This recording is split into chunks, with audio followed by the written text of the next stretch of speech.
주님께서 여러분과 함께 마테오가 전한 거룩한 복음입니다.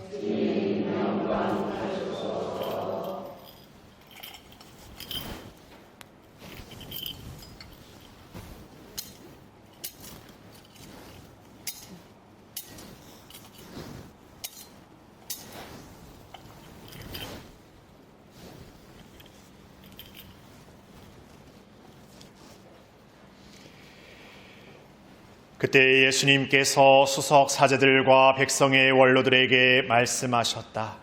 너희는 어떻게 생각하느냐?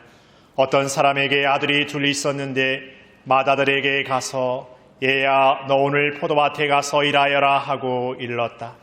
그는 싫습니다 하고 대답하였지만 나중에 생각을 바꾸어 일하러 갔다. 아버지는 또 다른 아들에게 가서 같은 말을 하였다. 그는 가겠습니다 아버지 하고 대답하였지만 가지는 않았다. 이들 가운데 누가 아버지의 뜻을 실천하였느냐? 그들이 맏아들입니다 하고 대답하자 예수님께서 그들에게 말씀하셨다. 내가 진실로 너희에게 말한다. 세리와 창녀들이 너희보다 먼저 하느님의 나라에 들어간다. 사실 요한이 너희에게 와서 의로운 길을 가르칠 때 너희는 그를 믿지 않았지만 세리와 창녀들은 그를 믿었다. 너희는 그것을 보고 생각을 바꾸지 않고 끝내 그를 믿지 않았다. 주님의 말씀입니다.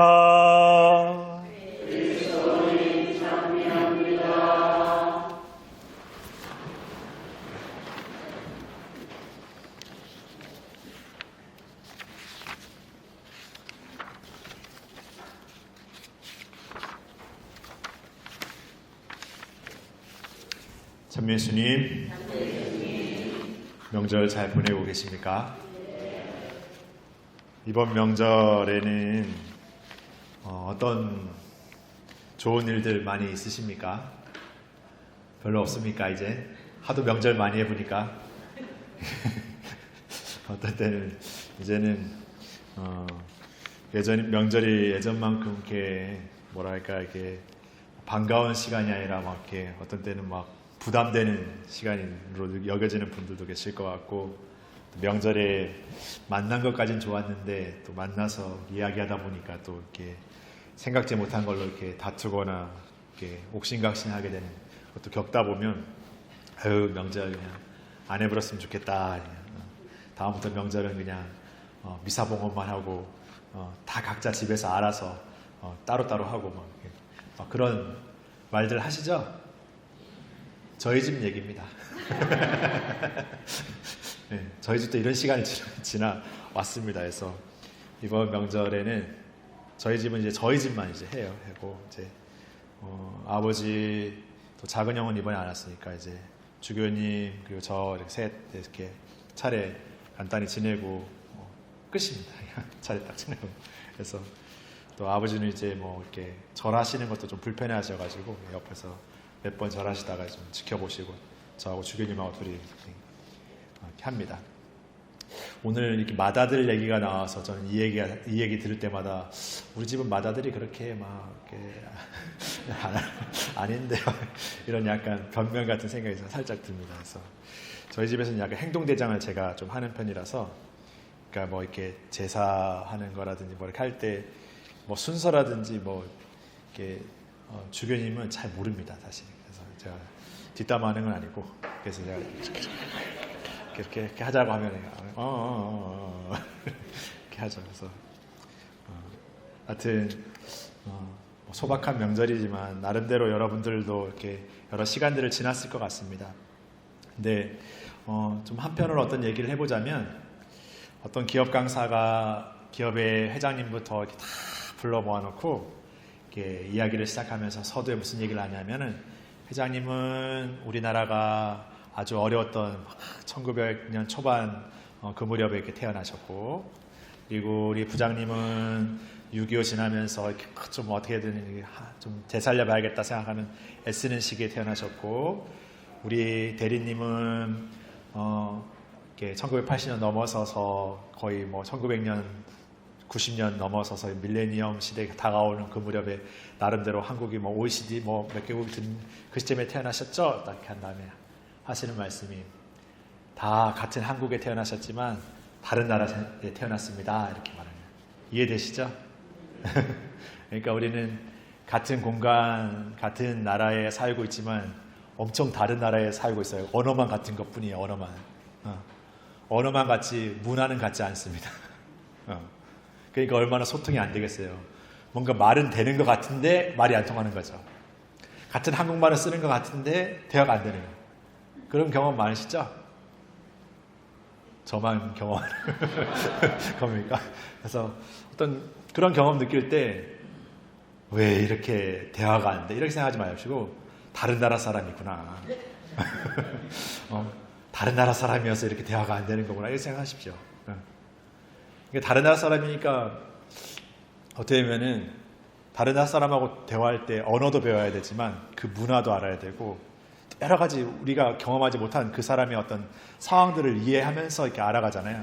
그것만큼 우리 서로를 알아갈 때도 그렇게 생각하십시오. 그러면 조금 여유가 생기지 않을까요? 그냥 불통된다고만 생각하지 말고 너무 통할 거라는 너무 욕심 부리지 말고 그냥 그 차근차근에서부터 알아가는 거죠. 어르신들은 젊은 세대, 젊은 세대는 어린 세대에게, 그리고 또 어떤 세대에게 서로가 좀 그런 마음으로 이렇게 서로를 바라봐 준다면 그래도 조금 더 넓은 마음으로 더 조금 나와 맞지 않아도 또 이렇게 포용할 수 있는 게 생기는 게 아닐까 싶습니다. 그렇게 우리가 다름을 살고 있기 때문에 어쩌면 잘 통하지 않을 수도 있지만 그 다름을 통해서 우리가 새로운 것들을 늘 배운다는 마음으로 또 새로운 것들을 또 알아간다는 마음으로 함께 살아간다면 그 다름의 함께함이 그렇게 불편하기만은 않을 것 같습니다. 때로는 불편해도 더 좋은 서로에 대한 어떤 다른 것들을 배우고 또 익히면서 또 알게 되면서 또 서로를 더 넓게 사랑할 수 있는 우리 마음이 더 넓어지는 사랑. 그래서 내가 또 다른 이들을 사랑할 때 더 큰 마음으로 사랑할 수 있는 더 큰 마음으로 기다려줄 수 있는 우리가 될 수도 있지 않을까 생각해 보게 됩니다. 명절은 그래서 어떤 시간을 지났든 또 나름대로 그 시간들을 안에서 우리를 또 생각해 보게 되는 또 시간인 것 같다는 생각을 해보게 됩니다.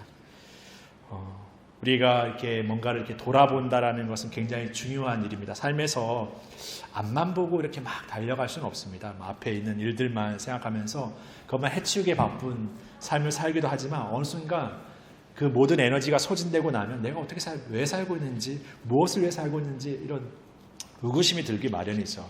그러다 보면 삶의 의미도 없어지고 삶의 기쁨도 사라지고 그러다 보면 살아도 살아있는 것 같지 않은 그런 삶을 이렇게 살게 되기도 합니다. 그래서 우리는 돌아보는 겁니다.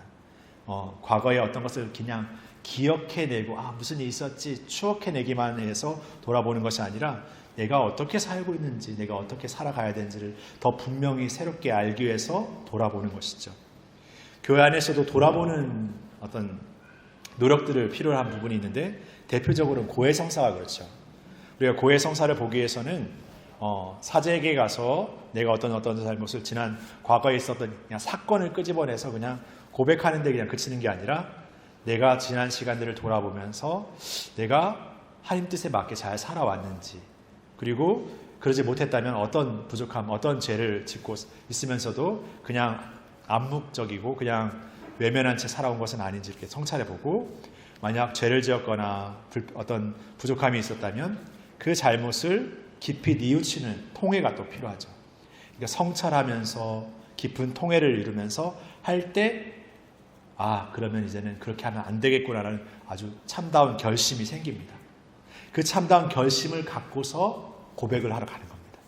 그냥 나 지난번 뭐뭐뭐뭐 안 했어 해서 그냥 그 기억을 갖고 고백하러 가는 게 아니라 왜 내가 그렇게 했었는지 왜 그렇게 할 수밖에 없었는지 아니면 그렇게 하면서도 뭔가 내 스스로 그냥 방어적인 했던 건 뭔지 이런 것들을 종합적으로 돌아본 뒤에 그 뉘우침과 결심을 가지고 이렇게 나아가서 고백할 때 사제를 통해서 죄를 사함받고 진정으로 이렇게 어떻게 보면은 내 삶의 어떤 또 새로운 전환의 노력을 이렇게 거기에 깊은 마음으로 담아볼 수 있는 거죠.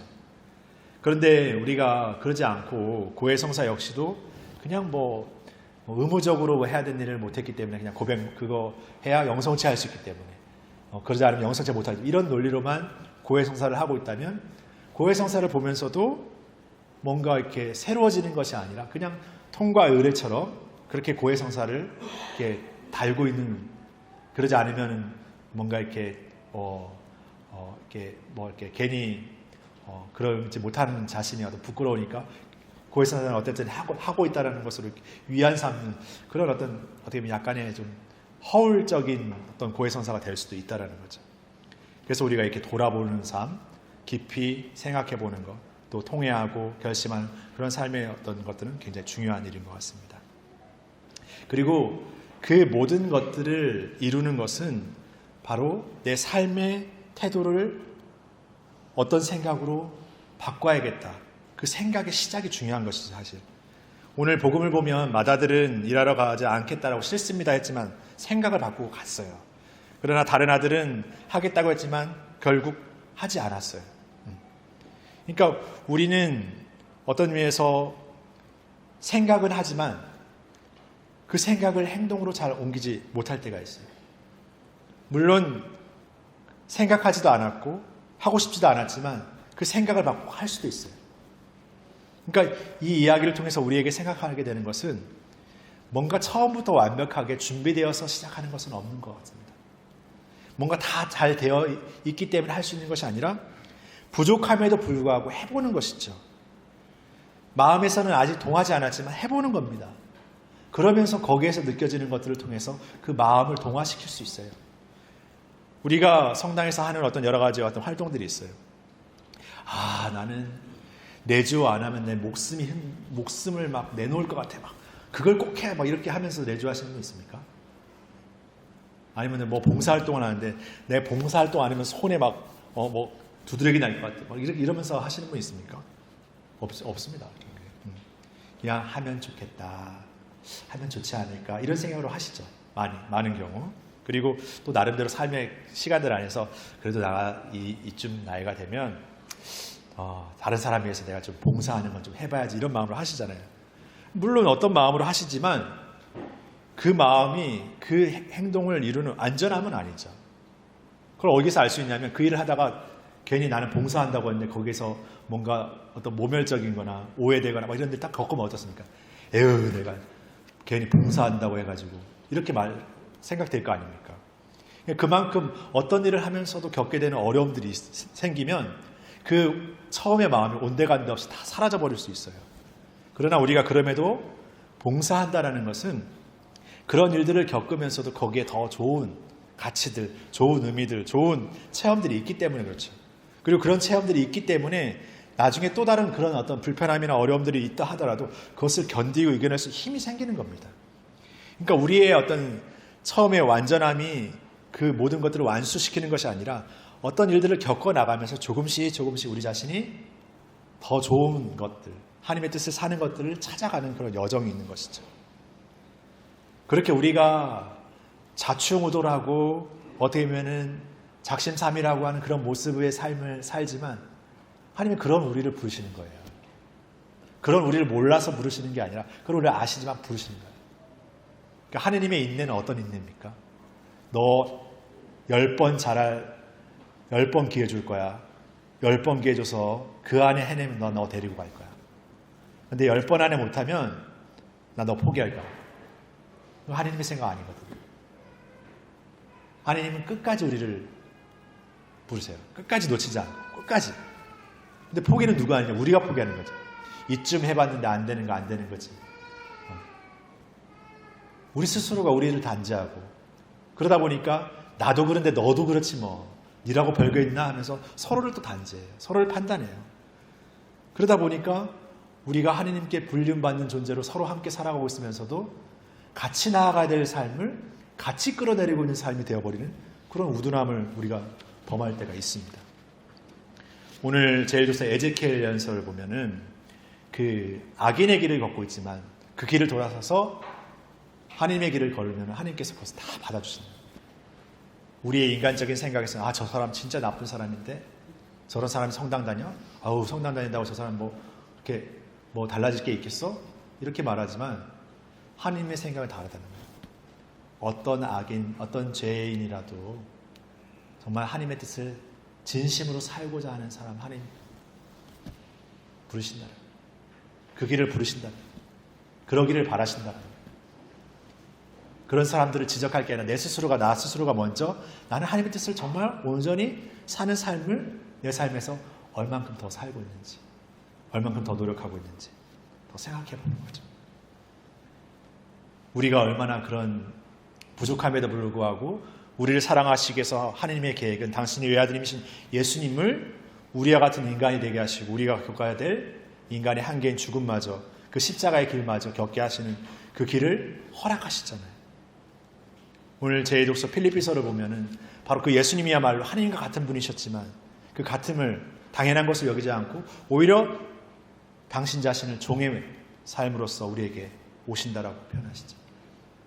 우리가 되시고 우리의 한계를 입으시고 우리의 나약함의 모든 것들을 당신의 것으로 하시면서 그 모든 것이 우리에게 닫혀지고 그쳐지고 멈춰지는 삶이 아니라 그 모든 것을 넘어서 나아갈 수 있는 진정한 부활, 기쁨의 생명의 삶을 우리에게 분명하게 보여주시는 거죠. 다시 말해 우리에게 이 진정한 삶의 기쁨, 희망으로 나아가는 삶은 우리 각자가 지어야 될 십자가를 지고 예수님을 따르는 삶이라는 것을 분명하게 말씀하십니다. 십자가는 단지 어렵고 힘들고 지치고 피곤한 일을 그냥 내 것으로 하라는 그런 삶이 아니라 십자가는 예수님께서 바로 우리를 위해 지셨던 삶처럼 우리 자신이 우리의 삶의 자리 안에서 우리와 함께 살아가는 이들, 어쩌면 내가 사랑하는 이들뿐만이 아니라 그 모든 것을 넘어서서 세상에 소외되고 나약하고 고통받고 그 모든 이들, 모든 인류를 위해서 내가 먼저 더 그 사랑의 삶을 선택하는 것, 그 사랑의 삶을 위해서 나를 희생하는 것, 나를 내어주는 삶, 그 모든 것이 될 수 있을 것 같습니다. 그런 십자가의 삶을 통해서 진정한 기쁨을 만나고 체험하고 살아가라고 우리를 부르시는 것이죠. 근데 그 시작은 어떻게 보면 오늘 내가 지금 내게 주어진 시간 안에서 새로운 생각을 갖는 거죠. 하나님의 뜻으로 그 생각을 실천하는 것이죠. 그 작은 걸음, 작은 시작에서부터 시작되는 겁니다. 다 준비되어지지 않고 아직도 완전하지 않고 늘 부족하고 늘 자충우돌 넘어지는 나라는 그런 나약한 자신이지만 그럼에도 시작하는 겁니다. 그리고 그 시작을 수없이 매일 새롭게 할 수 있는 힘을 그분께서 주시고 그렇게 우리가 하다 보면 거기에서 우리는 예수님을 체험하게 될 것이고 예수님의 뜻을 알게 될 것이고 그러면서 우리는 조금씩 튼튼해져 갈 것입니다. 그러면 우리에게 주어지는 어떤 어려움들, 힘겨움들 또 이전에는 불가능이라고 여겨졌던 것들까지도 우리는 그 모든 것을 넘어 하나님의 뜻을, 하나님의 계획을 이루는 삶에 우리 자신을 온전히 봉헌할 수 있는 그런 우리가 될 수 있을 것입니다. 그런 삶을 다시금 새롭게 시작했으면 좋겠습니다. 그런 삶을 다시금 용기 있게 생각했으면 좋겠습니다. 그런 삶을 포기하지 않고 어떤 것에도 굴하지 않는 삶으로서 다시금 일어설 수 있는 힘을 그분께 청했으면 좋겠습니다. 그런 마음으로 우리 삶의 자리 안에서 늘 새로운 마음, 새로운 시작으로 그분을 따르는 여정을 우리 다시금 걸었으면 좋겠습니다. 잠시 묵상하시겠습니다.